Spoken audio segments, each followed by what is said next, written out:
अदिति जो है उनके पास एक स्टोर है। स्टोर जहां सामान होता है, बेचने के लिए सामान रखते हैं लोग। और ये क्या बेच रही है? ये शैम्पू बेच रही है। बालों में लगाया जाता है ना शैम्पू। अब इनके बहुत सारे कस्टमर्स हैं। ये बहुत सारा सामान एक वुमेन यानी औरत से लेती है, यानी ये आपकी अदिति हो गई। बहुत सारा सामान ये एक औरत से लेती है। इसके अलावा इनके साथ दो आदमी भी काम करते हैं। ये दो आदमी काम कर रहे हैं जो इनके जो भी काम है इनका शैम्पू बेचने का, उसमें मदद करते हैं, लाने ले जाने का। अब आप देखें कि अदिति किस किस की मदद कर रही है यहां पे। पहली चीज तो यह है, इन्होंने दो लोगों को जॉब दे रखा है, दो लोगों को जॉब मिली हुई है। इसके अलावा यहां इनसे सामान खरीद रहे हैं तो ये जो औरत है इनको भी फायदा हो रहा है। तो इन सबको ये मदद कर रही है इनकी जिंदगी को सुधारने में। तो आप क्या लगता है वो लोग जो एंटरप्रेन्योर होते हैं वो क्या कर रहे होते हैं और क्या क्या उनको मिलता है, या बिजनेस करते समय वो किस किस का फायदा कर रहे होते हैं? पहले आप समझ लीजिए, किसी भी कस्टमर की हम बात करें, कोई भी आदमी की बात करें, तो उसकी जरूरत होती है। कई चीज होती है वो जो चाहता है, खाना वो खाएगा, फल वो खाएगा। इसके अलावा डिमांड्स होती है। तो एक बेसिक नीड, जरूरत और फिर डिमांड, ये सबको पूरा करने का काम कौन करता है? अदिति जैसे एंटरप्रेन्योर, उद्यमी, उद्यम करता। क्या क्या काम हो रहा है इसमें? सबसे पहले तो कस्टमर्स की नीड, जो उपभोक्ता है उनकी जरूरत को पूरा करना। डिमांड का मतलब होता है कि वो प्रोडक्ट या इस सामान या वो सर्विस या सेवाएं जो लोगों को चाहिए। तो एंटरप्रेन्योर करते क्या है? एंटरप्रेन्योर ये करते हैं कि वो जो भी डिमांड है, जरूरत है लोगों की, उसको पता करते हैं और उसके बाद अपना दिमाग लगाते हैं, अपनी क्रिएटिविटी लगाते हैं और फिर ऐसे बिजनेस आइडिया के साथ, ऐसे व्यवसाय, ऐसे उद्यम के साथ निकल के आते हैं या शुरुआत करते हैं ताकि ये डिमांड भी पूरी हो जाए, लोगों की जरूरत भी पूरी हो जाए और पूरे सोसाइटी को फायदा भी हो और उनको भी फायदा हो, वो भी पैसा कमाए। दूसरी चीज ये है कि वो लोकल मटेरियल का यूज करते हैं। जैसे अगर कोई एक एक उद्यम करता है, उद्यमी है, तो क्या करेगा? अगर वो दिल्ली में रहता है तो तमिलनाडु में जाके तो सामान नहीं लेके आएगा। अगर अगर वो सामान जो करना चाहता है वो तमिलनाडु में ही मिलता है, तब बात अलग हो जाएगी। या वो बर्मा तो जान नहीं जाएगा, वो दिल्ली के आसपास ही आपका नोएडा हो गया, गाजियाबाद हो गया, नजफगढ़, ये सब इलाके देखेगा, गुड़गांव, और वहां से ले आएगा। इसका मतलब या दिल्ली में ही मिल जाएगा उसको। तो वो हमेशा कोशिश करेगा कि उसको लोकल मटेरियल वो यूज करे, और वो करना भी पड़ेगा उसको उसको उसकी मजबूरी है कि इतने दूर जा नहीं सकता, उतना ही कॉस्ट पड़ जाएगा। तो सबसे बड़ी बात कि एक तो वहां का लोकल का सामान वो यूज कर रहा है ताकि उसका जो भी प्रोडक्ट बने, जो भी सामान बने, वो लो कॉस्ट में हो, मतलब ज्यादा पैसा खर्च ना हो। और इसके साथ एक एंटरप्रेन्योर सोसाइटी की भी मदद कर रहा है, क्योंकि एक एंटरप्रेन्योर अगर पहली बात तो यह है, किसी एंटरप्रेन्योर काम किसके लिए कर रहा है? वो लोगों के लिए काम कर रहा है। और लोग कौन है? यही तो सोसाइटी है, यही तो समाज है। तो वो अपना प्रॉफिट तो बनाने की कोशिश कर रहा है, लेकिन साथ में उनको, उनकी भी मदद कर रहा है, उनकी डिमांड को पूरी कर रहा है। कई ऐसे एंटरप्रेन्योर हैं जो आजकल पढ़े लिखे, जैसे आजकल जो भी स्कूल्स के, कॉलेज से निकलते हैं, वो जानते हैं कि एनवायरनमेंट की क्या महत्व है। जिन्होंने 2000 में इंजीनियरिंग की, वो शायद नहीं जानते होंगे कि भाई एनवायरनमेंट की क्या वैल्यू, क्योंकि उनको पढ़ाया नहीं गया, उन्होंने समझा ही नहीं। ग्लोबल वार्मिंग आज वो यूट्यूब से जान के सीखते हैं। लेकिन आज अगर आप ये कहें कि भाई जो 12th कर रहा है, जो इंजीनियरिंग कर रहा है, आज वो सब जानता है एनवायरनमेंट कितना जरूरी है, तो वो क्या करते हैं? वो स्कूल बनाने के लिए पैसा देते हैं, हॉस्पिटल बनाने के लिए पैसा देते हैं, क्योंकि हम तो धर्म के बारे में बात करते हैं, आजकल देखा होगा आपने। लेकिन स्कूल्स और कॉलेज और केवल हॉस्पिटल की बात अगर की जाए तो वही हमारे लिए सब कुछ है, बाकी तो चीजें होती रहती है। तो ये जो आज की है एंटरप्रेन्योर, आज की जो लोग आ रहे हैं, वो जानते हैं कि हम जब भी कुछ कमाएंगे तो हम स्कूल्स और हॉस्पिटल्स में खर्चा करना चाहेंगे, बाकी चीजों में उनका इंटरेस्ट नहीं है, वो देश को आगे बढ़ाना चाहते हैं।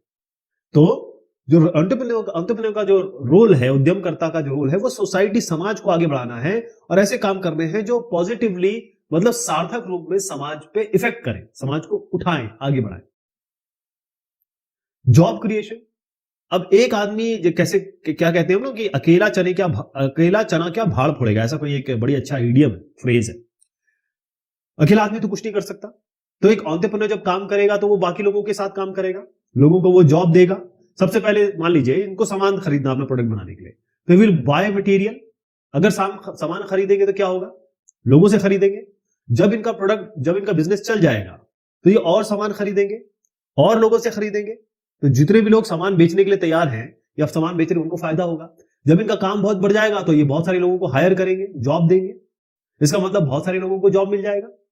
तो ये जॉब क्रिएशन का काम कर रहे हैं, शेयरिंग द वेल्थ। ऐसा नहीं होता कभी भी कि कोई एक बिजनेस वाला आदमी है और वो केवल सारा अपनी जेब में पैसा रख ले।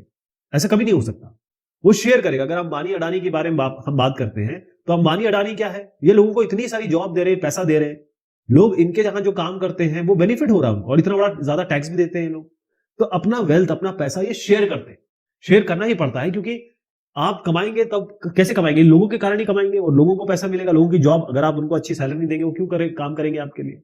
तो एंटरप्रेन्योर अपना बिजनेस अगर बढ़ाते हैं, उसके लिए लोग उनके साथ काम करते हैं। तो अगर वो आगे बढ़ रहे हैं, बिजनेस आगे बढ़ रहा है, तो लोग भी आगे बढ़ेंगे, लोगों की लाइफ अच्छी होगी। पहले वो साइकिल उनके पास होगी तो स्कूटर आ जाएगी, स्कूटर होगी तो कार आ जाएगी, कार आ जाएगी तो अच्छा घर आ जाएगा, और एसी लग जाएगा घर में, थोड़ी अच्छी जिंदगी हो जाएगी, थोड़ी क्वालिटी ऑफ लाइफ बेटर हो जाएगी, खाना पीना अच्छा हो जाएगा। लो प्राइस ऑफ प्रोडक्ट।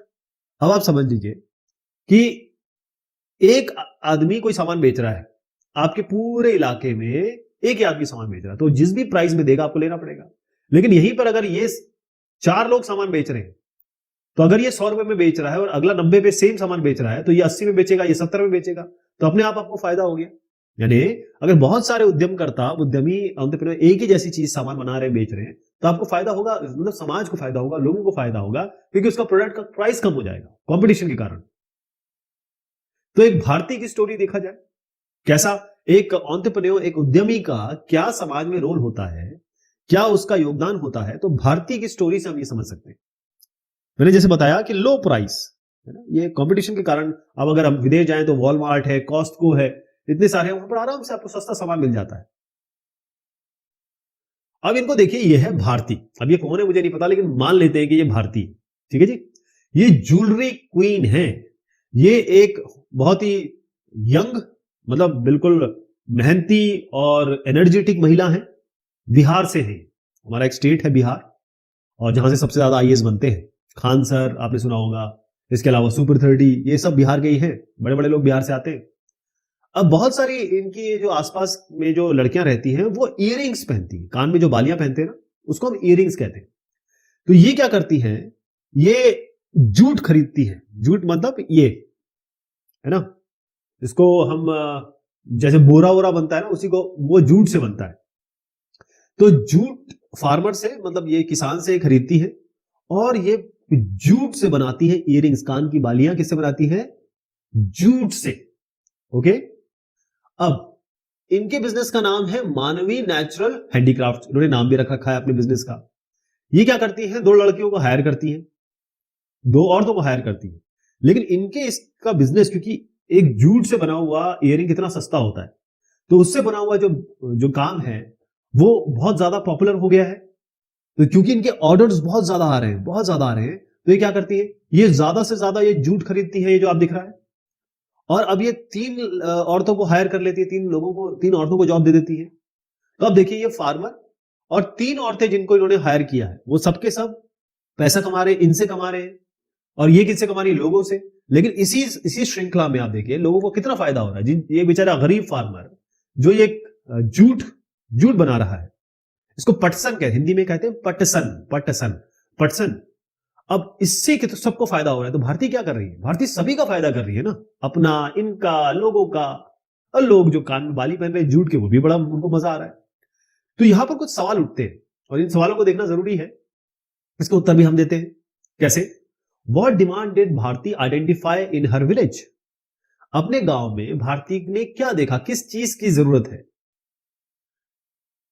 उन्होंने देखा कि जो लड़कियां हैं उनके इलाके की, वो हर लड़की को सुंदर दिखना पसंद होता है, क्योंकि ये this is how they are.